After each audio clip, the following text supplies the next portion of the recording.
right, this is a GDC interview. We're going to be airing this later, though, so by the time you hear this, it'll probably be a couple weeks after GDC. I'm Matt Leone, here with Thierry Nguyen, and of course, Mr. Peter Molyneux from Lionhead and Microsoft Europe. Is your business card even say Lionhead even more? I'll give you a business card. You can see what it actually says these days. And where is it? Here we go. There it is. Yeah, Creative Director. I'm still wondering what that actually means. Of MGS Europe. Yeah, of MGS Europe. So that was, I mean, that's one of the big things we wanted to talk to you about. We want to look at some of the differences between the Europe and American markets in games specifically. Yeah, like, I guess from a sales perspective, we see a lot of games. We see like SingStar sells particularly well in Europe. Yes.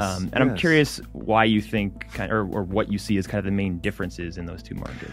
Well, okay, here's the fascinating thing about this. I think there was an era that we all went through where Europe had its own taste. It had a taste for things like SingStar. It was one of the first audiences that really got sort of motion control with these things like the iToy, which was enormously successful, and SingStar, which was very successful.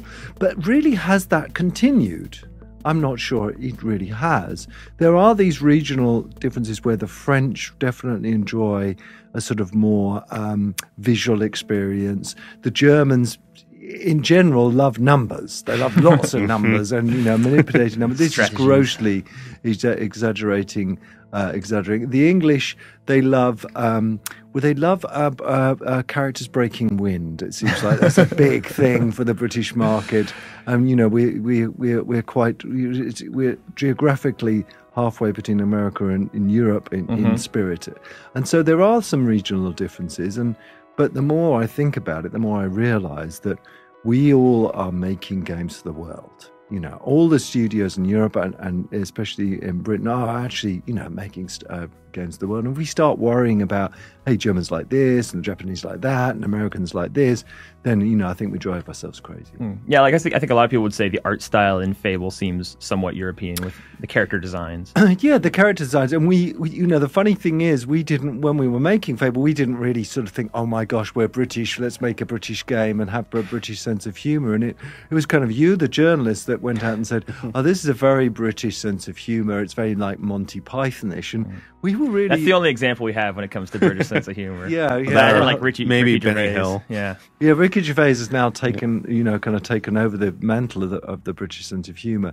So, we actually went out and we got John Cleese to play in Fable 3. So, why not embrace this Britishness and, make it better. What about on the design side? Do you see things in these studios? I know you deal a lot with Lionhead and Rare, probably more than other teams, right? Yeah, that Lionhead and Rare take up quite a bit of my time, but not the only studios, definitely not. Yeah, there is. I think the British are. And of course, I'm going to sell the British because I am British myself, and I'm going to sell them. I'm going to sell them well. We are a nation that loves to experiment and play, and we love the idea of, doing crazy things. And you can see this. There's some.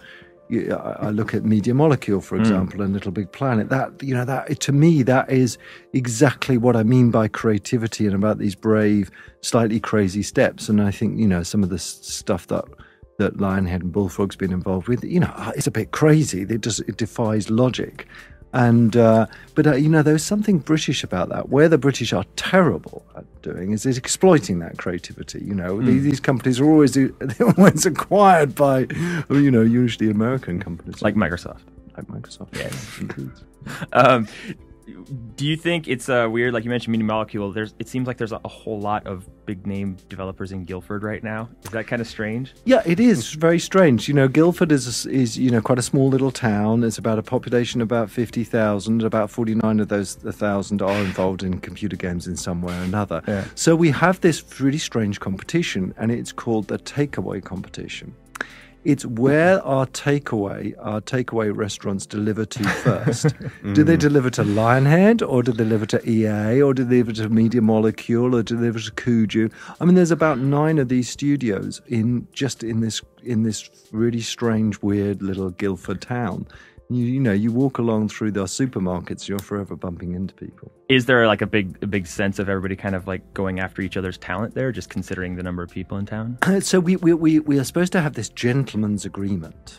where we'll phone each other up and say, I'm sorry, but one of your members of staff are coming in and talking to us. I've never actually experienced that gentleman's agreement, even though whenever we meet each other, we've got that agreement. Yeah, we have got that. And how is Seb getting on at your studio? Oh, he's fine. Did he just turn up? Yes, he did. Sorry, I forgot to phone you on that one. So we have this gentleman's agreement. In one sense, it's a fantastic thing, is that you've got this enormous pool of talent there. And, I actually like the fact that people move around. I mean, I also, jealously want to keep all the talented people there, but I also like the fact that, there is places for people to go to. So you mentioned before, you deal with more than Lionhead and Rare. What kind of does the rest of your job consist of these days? So I think of myself as more of an inspirer and a sort of kind of a guide. What I'm not is I don't go in and design games. I mean, there's a lot more smarter, cleverer people than me. But, just going in and saying, look, what are you trying to do? And are you still trying to do the things that you really, signed up to do in the first place? So there's a lot of that. And then I still do spend a lot of my time directing things like Fable and the Fable series, and most of January I spent with the team on Fable, and then I moved to another project in February, and then I'm back on Fable again. So my time is is kind of lumpy in there. And then the other part of my job, which sounds like a really strange part, but it's a very important part, is that I think being part of Microsoft.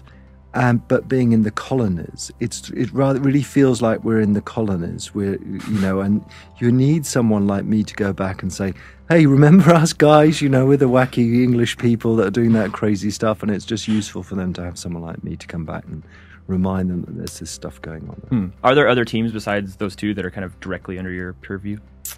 There are some, yeah. I mean, it's very hard for me to talk about specifically those because obviously it might be confidential, but there are some. And I want to make this absolutely clear, is that most of these teams are just very, very skilled and very, very functional. And, at best, I'm someone to go in and say, hey, you're doing great work.